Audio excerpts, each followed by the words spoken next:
So the air conditioning at the shearers quarters, ideally it's set to auto. This will cool to 22 degrees or heat to 16 currently. That's the setup.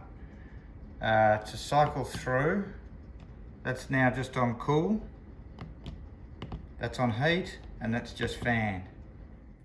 So ideally auto should do it. It'll obviously cool down to 22 degrees and then switch off. Same with cool, but if it's always on auto, it should be ideal.